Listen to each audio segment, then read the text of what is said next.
I still highly recommend try to consciously apply the proactive formula on a daily basis. This is something that hopefully becomes a second nature. So last week you talked about the correction, the understanding that really the bigger part of the personality of someone, of an individual, is actually not from the environment, not from the surrounding, but actually from that baggage that he brings with him from past lifetimes. In level 2, we actually go deeper and study about reincarnation. Sorry, actually, really nothing is final at all yet. But I heard that by the end of a long time, but we have an opportunity actually to bring Karen Berg to speak in Dallas about reincarnation, but that's a whole different topic. In any case, next in level 2, we talk in a deeper way about reincarnation. But for now, what's important to understand is that each and every one of us have his own unique spiritual baggage that he brings with him to this lifetime. And it's very important that we grow in our awareness towards what is my personal correction. We need to understand that there is my personal correction and there is the global, the collective correction. Next week I'm in Dallas. We'll have a live class. We're actually going to talk more about the vision, the big picture, the purpose, and more the global, the collective correction. But why is it so important that we grow in our awareness, that we are, grow in our ability to recognize our correction? Because, for example, applying the proactive formula, applying restriction, is going to be something completely different for people with a different type of a correction. We each have a different set of buttons. One person's buttons get pushed when he feels that he's not respected. Another person's buttons get pushed. Let's say he's very shy and insecure, and his buttons gets pushed when he's in the spotlight and all the attention on him. Like everybody has their own correction, therefore applying restriction would mean something totally different for every individual.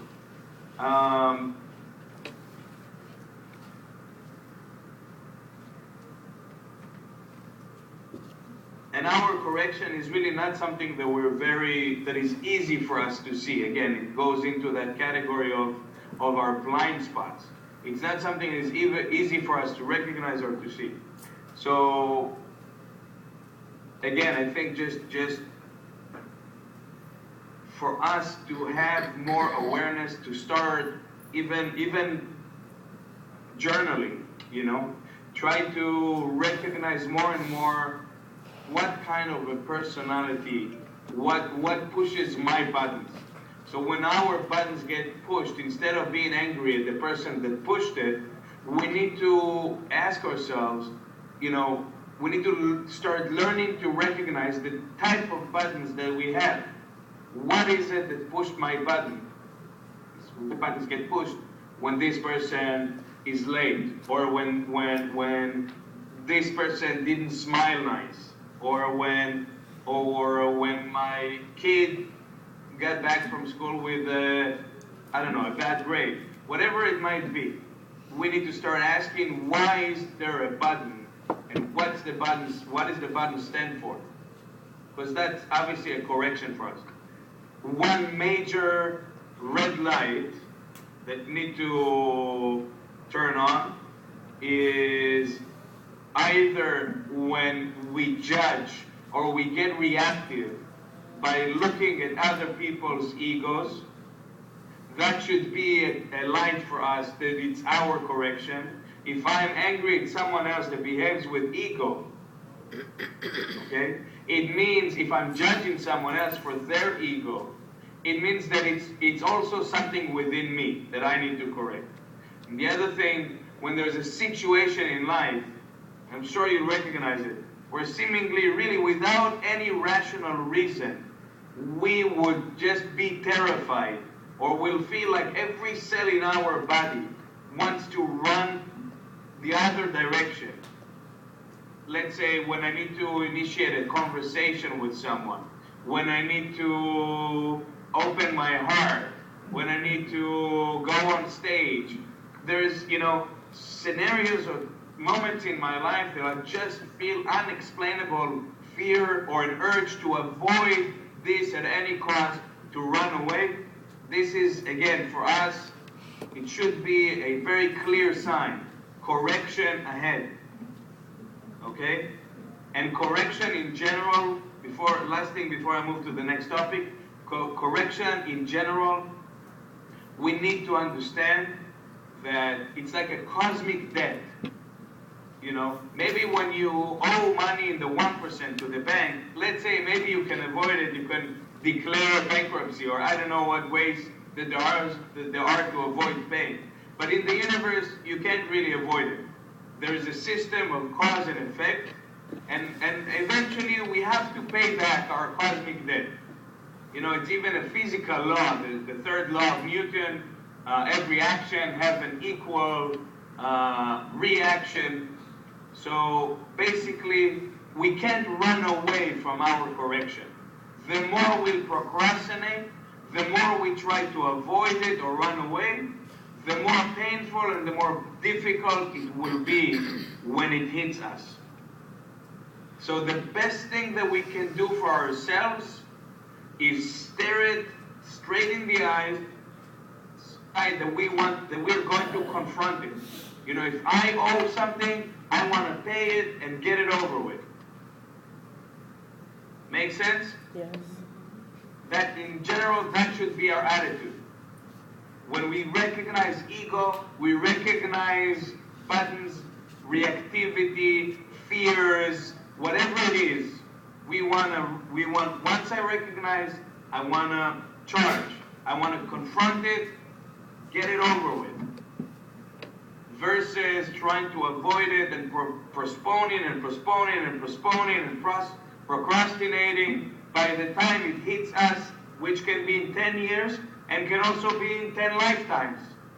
But at some point it will come, and the more I procrastinate, the more I avoid, the more painful it will be when it comes.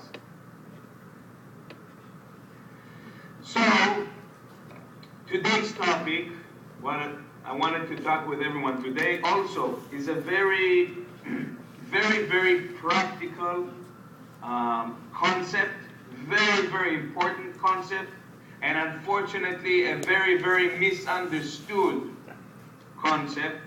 It's one of the more misunderstood concepts that I am aware of.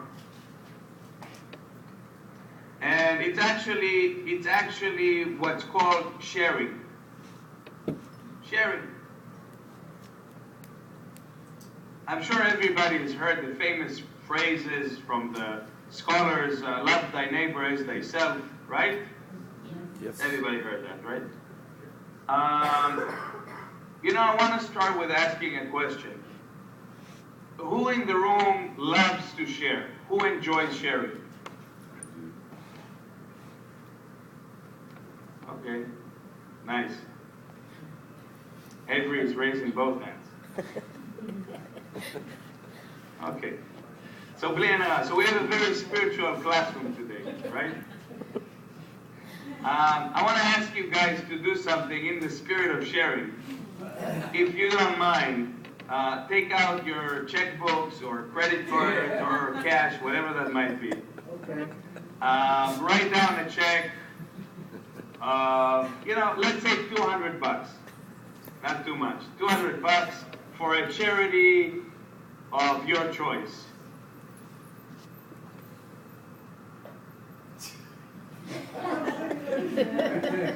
Sorry, I don't have a check yet. We accept credit cards. I have credit cards. If you have a thing to run it through. We just take the number. It's okay. Okay.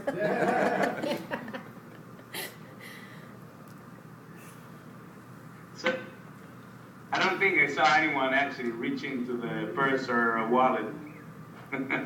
So it's safe to say, that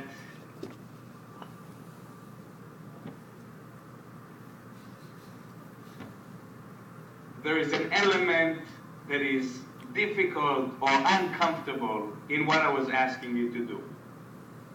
Right? For the most part, we all consider ourselves beings of sharing, people that love sharing. We consider ourselves people that enjoy sharing. And to some extent, that's true. I want, before I develop this more and start building it up and answering, I want to ask you guys to give me some of the reasons why an individual should share. Why should I share? Why do people in our world, people around us, why do people share? Well, I think because if you love someone, you like that person to enjoy what you're enjoying. That's my point of view. So we share with people because we love them. Yes. That's one of the reasons. I think so. Okay, what else? She said helping the less fortunate. Helping the less fortunate. Why? Why? Why not? Remember, I'm asking the why. She says, why not? I'm asking the why. For me, it's because I have compassion. I'm sorry, what? For me, it's because I have compassion. Sharing because out of compassion. Okay. Right. If someone is less fortunate than I am, and I see their suffering, if I can, I want to help alleviate their suffering as much as possible.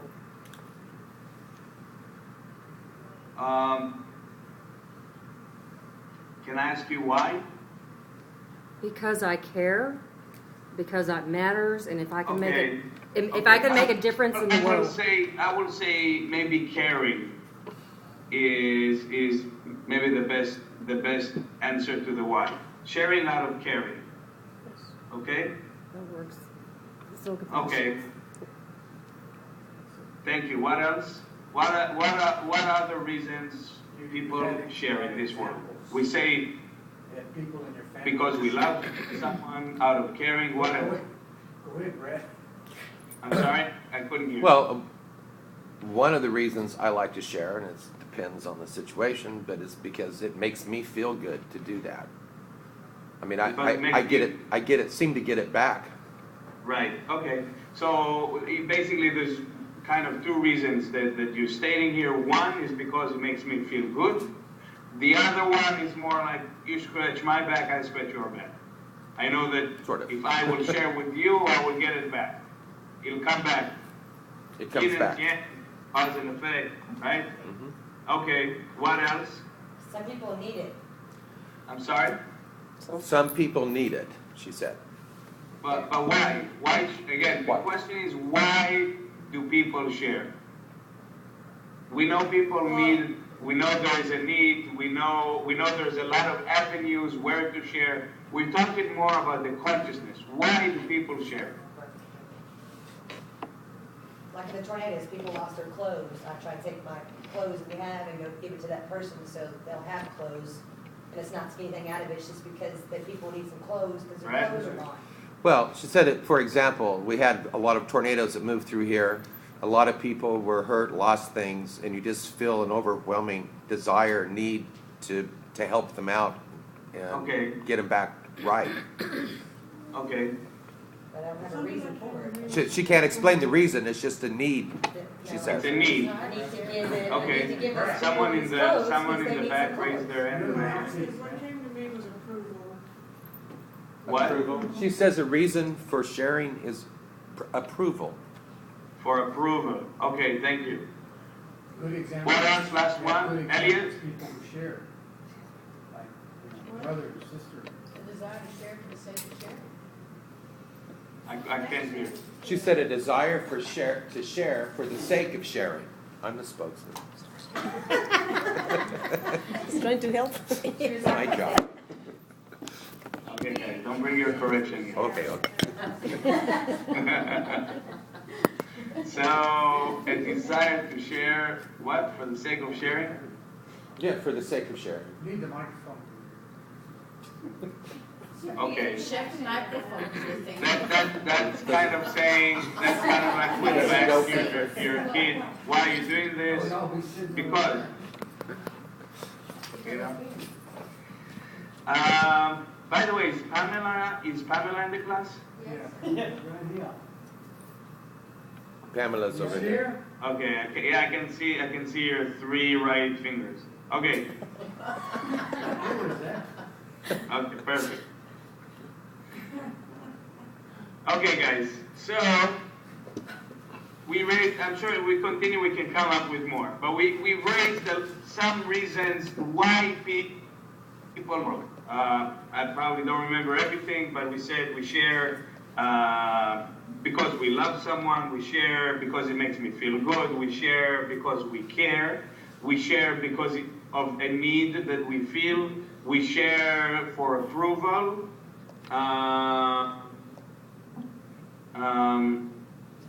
I'm sure sometimes we share because I will get back something in return. We share sometimes out of guilt, right? Like for example, if there's certain situations someone might ask for help, and you might say yes, not because you really want to help, but out of guilt, not helping. Or what will people say if they see me that that I'm not willing to help this person and so on. And we have to also say, often or sometimes people share out of pure ego, meaning because they want their name on a billboard, right? Sometimes people share. Do we have any Scorpios in the class? Scorpio signs? One right now. there. Yep. Okay. Yeah, let me Over hear here. Oh, no offense. I'm also Scorpio to most part, but What did he say? He's a sometimes Scorpio for the people most part. share as a way to control others, He's right? There's many reasons why people share. The first thing that I want to explain is, well, first of all, and I hope you can come to an agreement with me, the first thing we need to understand is that we have no clue what is sharing. We just don't know what is sharing.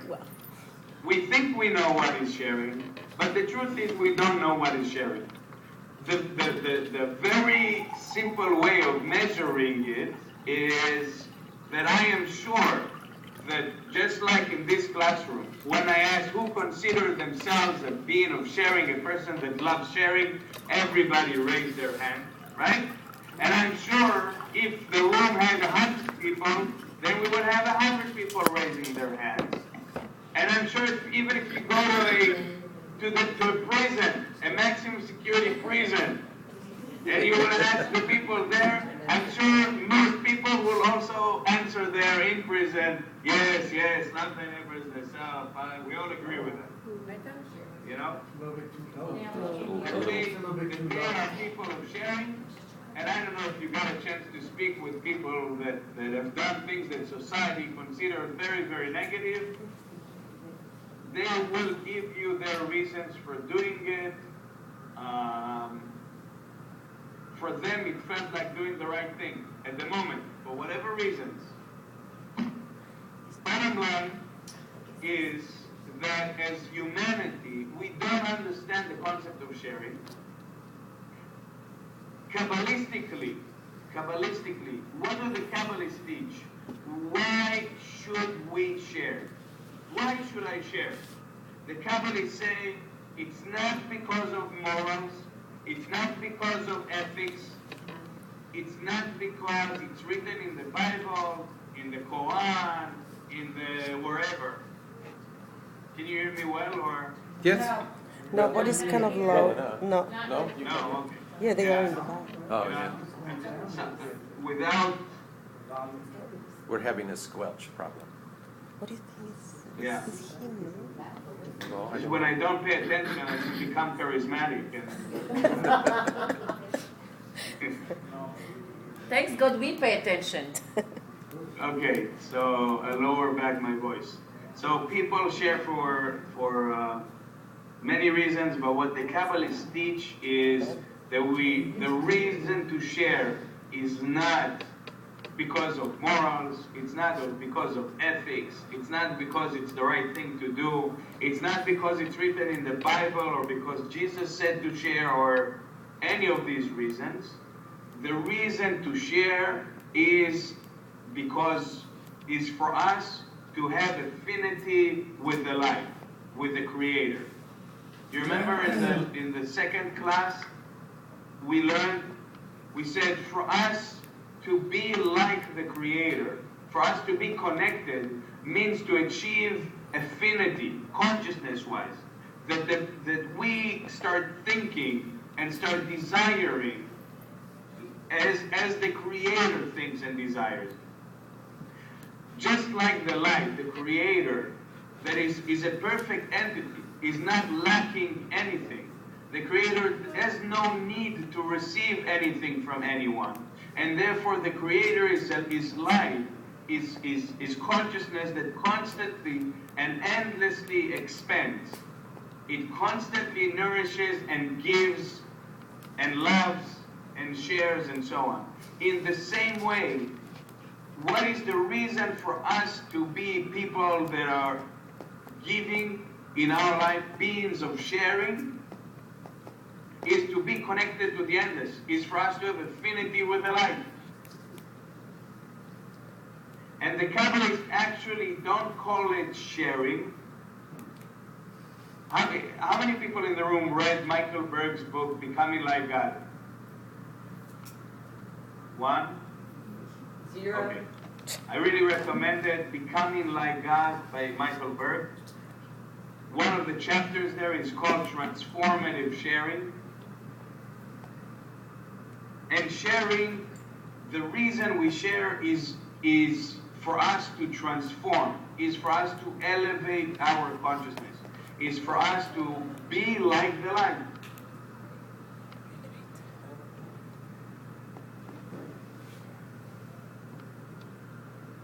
If we really understood what sharing is, if we really were beings of sharings, as individuals and as society, collectively, it would have to mean that as humanity, we would all be channels of the light of the Creator. We would all be connected. We would all be in a state of affinity with the spiritual realm, with the 99% realm. It will have to mean that we wouldn't have any darkness, that we wouldn't have any chaos. What's the problem? And this is to understand how cunning Satan is. How cunning is that force that we call the ego. We understand the concept of sharing only in the 1% level. In the 1% level, we judge things by the way we interpret them with our 5 senses. So if I take something and give it to someone, we call that sharing. But very often, consciousness-wise, almost every single thing that we do out of agenda, out of our own desire to receive. It might appear like sharing, but it's really about me. It's really selfish. It's really about me taking something in return. I'll ask you guys a question. It's a funny question, a hypothetical question. If you go to the supermarket, you go in, you take a cart at the entrance, right? You go through the supermarket. and you fill it up with groceries that you need. On your way out, you stop by the cashier, right? You take out $100 bill and you give it to the cashier. Would you call that sharing? No. That's not sharing, right? You exchange something. Here I made the calculation and I reached a conclusion. It's worth it for me to give this much in order to receive this much. It's an exchange of energies. Here, take this and give me this. What we call sharing often, at best, is just like we would buy something. Here you go, I give you this, and you give me that in return. Meaning, we do something that might seem like sharing, but really, I have an agenda. I receive something back. So, maybe I have a neighbor that, let's say, has a big company of something, right? And my son just finished college, and he happened to need help with something in his house, whatever, fixing his garage, and he's asking me for help. And I might say to myself, maybe I'll go help him, and, wait a day or two, and then maybe I can ask him if he can help my son find a job in his company. Again, it's just an example, but at the moment, if you only judge according to the 1%, and you see me walking into this guy's garage and starting to clean it and fix it because he asked for help, it might seem like sharing, right? And to some extent, it is sharing. But in my consciousness, I have an agenda. The agenda is, this guy can help my son find a job, for example. And very often in our lives, almost everything we do, we have that agenda. There's something in return. Something that we receive in return for our efforts to share or do something for someone else. Whether we are aware of it or not. Sometimes even we're not aware of our agenda. Okay? A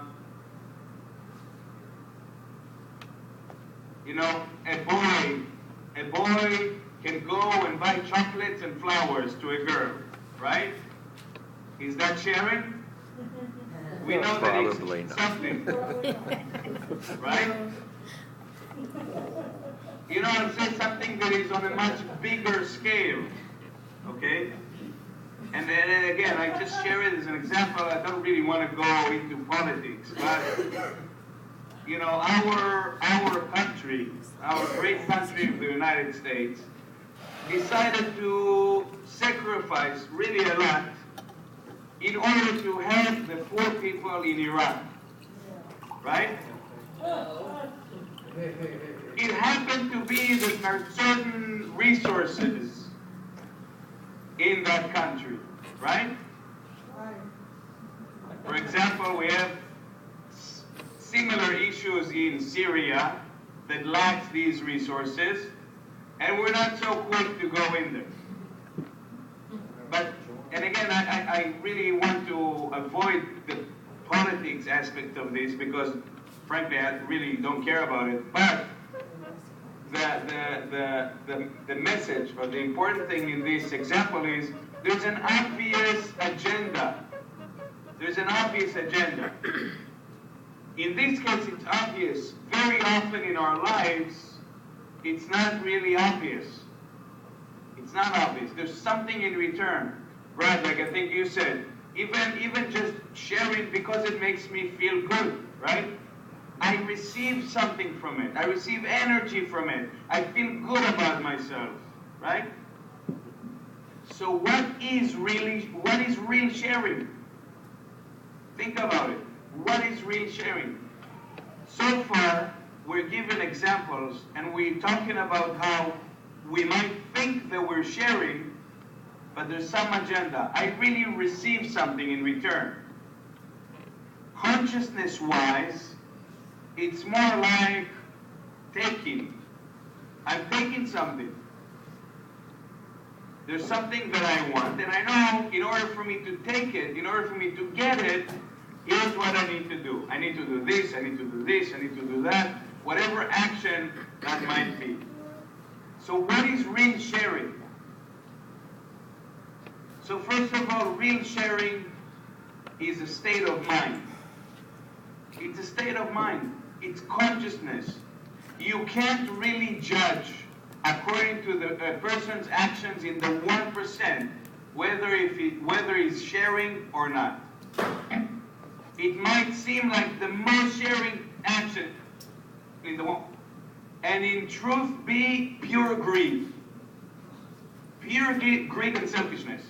It might look like sharing, but it might be pure greed. On the other hand, an action on the 1% might seem like selfish, like not sharing with someone, and in fact, it will be sharing, consciousness-wise. So how can we tell for ourselves whether an action is really a sharing action, whether the consciousness is sharing or not? When I asked who loves to share, everybody raised their hands, right? Yes. I think one way that we can define how we love sharing, we love sharing as long as it's within our comfort zone. I love sharing when it's comfortable for me to share. I love sharing in my terms. Okay? Let's say, if I would ask you guys for $5, sure, why not? Right? And if you felt that it's really helping someone, you would feel great about giving these $5. But the more you go up, everybody has their line of when it stops being comfortable and it's starting to become uncomfortable. The less agenda I have, the more uncomfortable it will be for me to do it. The more difficult it will be for me to do it. So let's say, if I really need something badly from my neighbor, let's say, I'll give you an example from my mom is dealing with this in Israel. She lives in a building. She can expand one of the living room. She's on the first floor. She can expand the living room more into the front, like to the yard. But she needs a signed approval of the neighbors. Okay? You understand Yes. what I'm saying? So let's say a person needs this signed document by the neighbors, right? And now we know certain neighbors need certain things. Like, let's say a neighbor, whatever, his car broke down on the highway somewhere at night, he needs something, right? So if you know that you need something from him, you have agenda, you know that you need something from him, then it will be easier for you to get yourself out of bed and go drive there to pick him up from the highway, because you know that you need this guy's signature, right? But if you don't need anything from him, it's going to become a lot more difficult and uncomfortable to get yourself out of bed and go pick him up, right?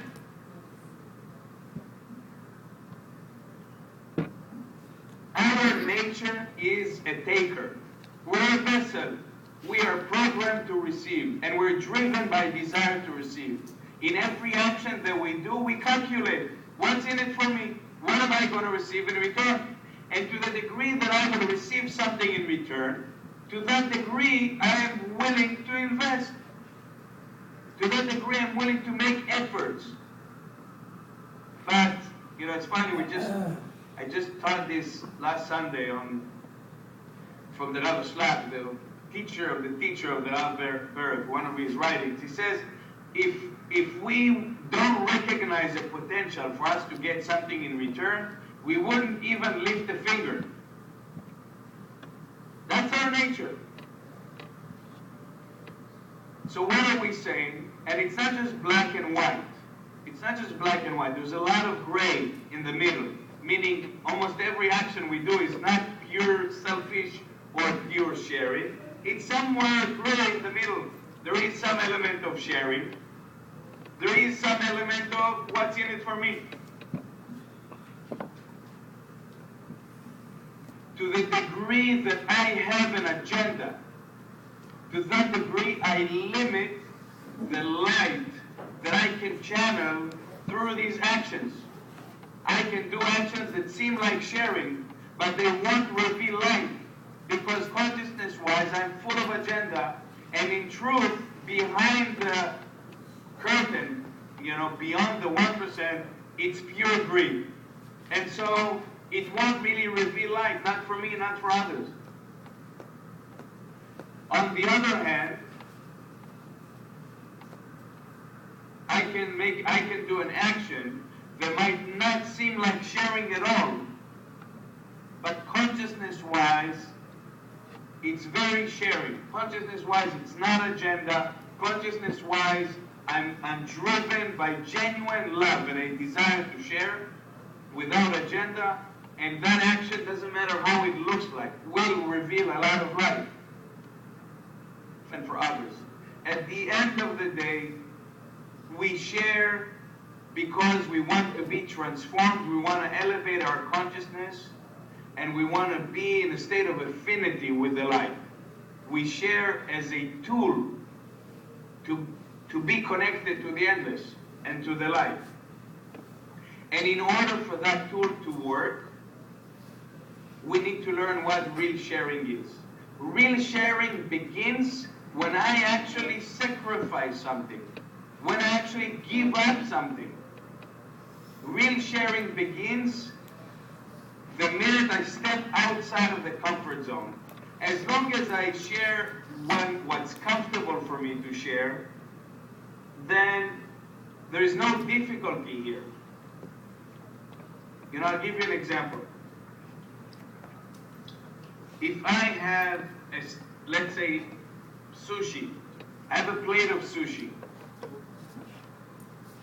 If I'm not hungry, let's say before this plate of sushi arrived, I ate 2 steaks, okay? I'm not hungry.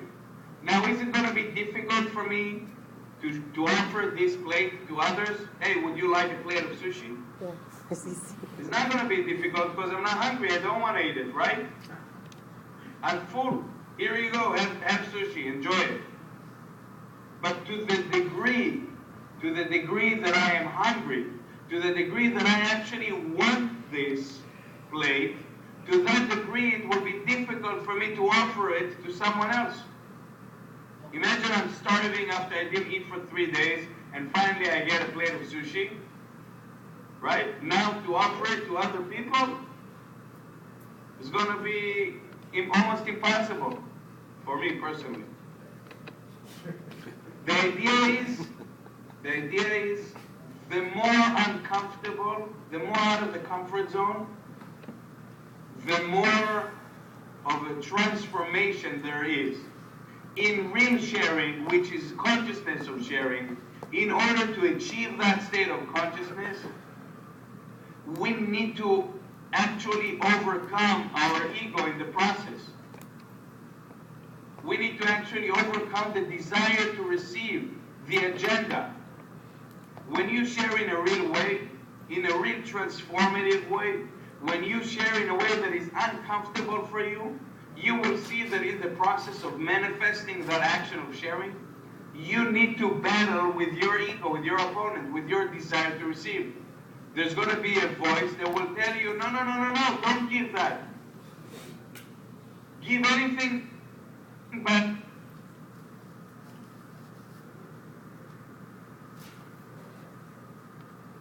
we all love sharing and we all enjoy sharing when it's comfortable, when it's in our comfort zone. What we really love, and it's important that we're honest. It's important that we see things for how they are. What we really love is we love to take. We love receiving. It's our inherited nature. As a vessel, we were born with a desire to receive. And what is it that we love? We love receiving. We love attention. We love to be loved. We love to get gifts. We love massages, vacations. We love to relax. We love the comfort zone. We love to feel that we're successful. We love to feel that people looking up to us. We love to be in charge. We love to have power. We love to be in control. We love to receive. We enjoy it. We love it. It's our nature. We dislike, we don't like giving up control. We don't like giving our money, our time, our anything. We don't like losing from what I have. But in the process of real sharing, I actually need to give up something of mine and give it to someone else. Energy.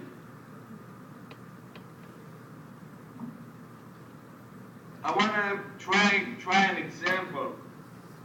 Try an example to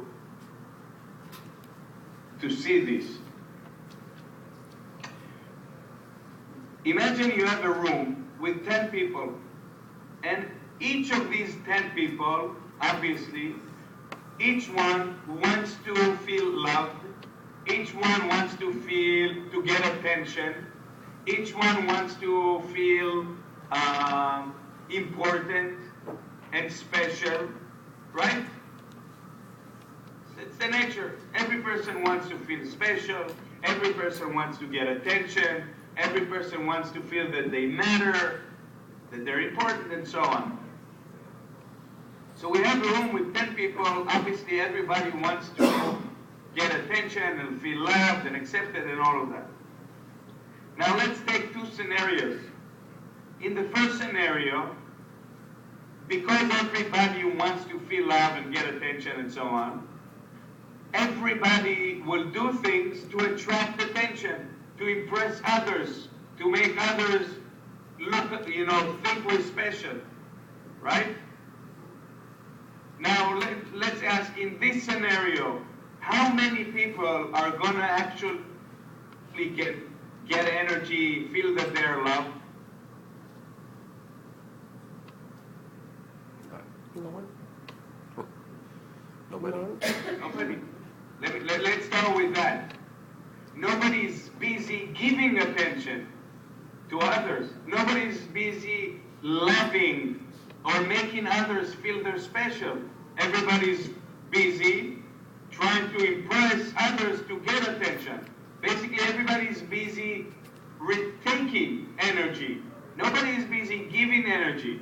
Even the ones that are busy giving energy is not really giving energy. They're just trying to impress others in order to take energy. Right? Now let's think of the other scenario.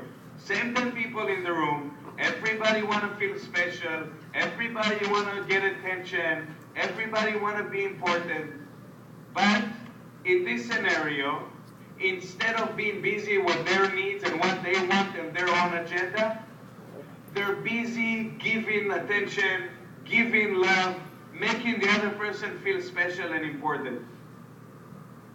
In this scenario, can you imagine the energy in the room and how everybody feels? Imagine that you are only busy making others feel special and important and giving others attention. But at the same time, it means that there are other 9 people busy making sure you feel special. Can you imagine the circulation? Can you imagine the energy in the room? Can you imagine how fulfilled and important and special every person in that room feels? there's one of the programs in the Kabbalah Center.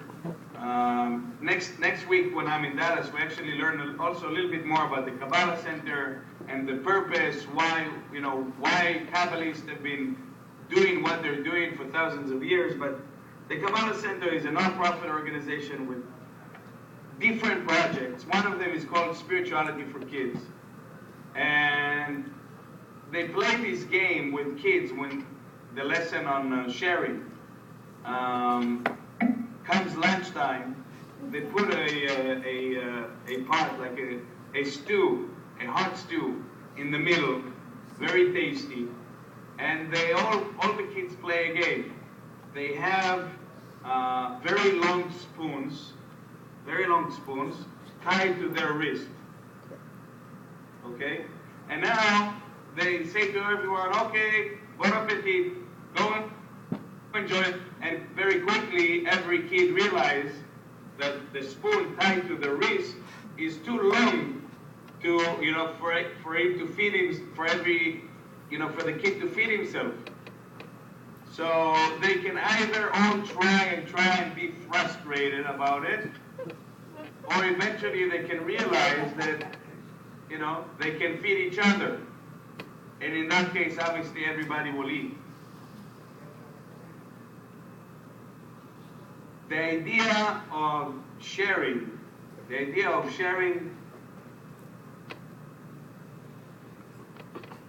if we are, as long as we're busy taking, as long as we're busy attending to my own needs, and this is maybe one of the bigger paradoxes in life, because our five senses will scream to us that if you give something, you're going to end up with less than what you had. But in truth, if we understand what is it that we really want in life, can you guys remember, can you answer that? What do we really want to receive in life?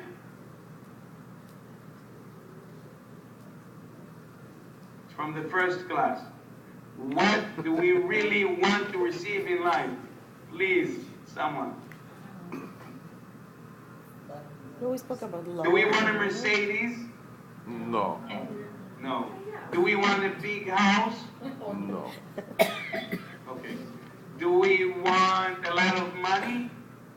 Plenty.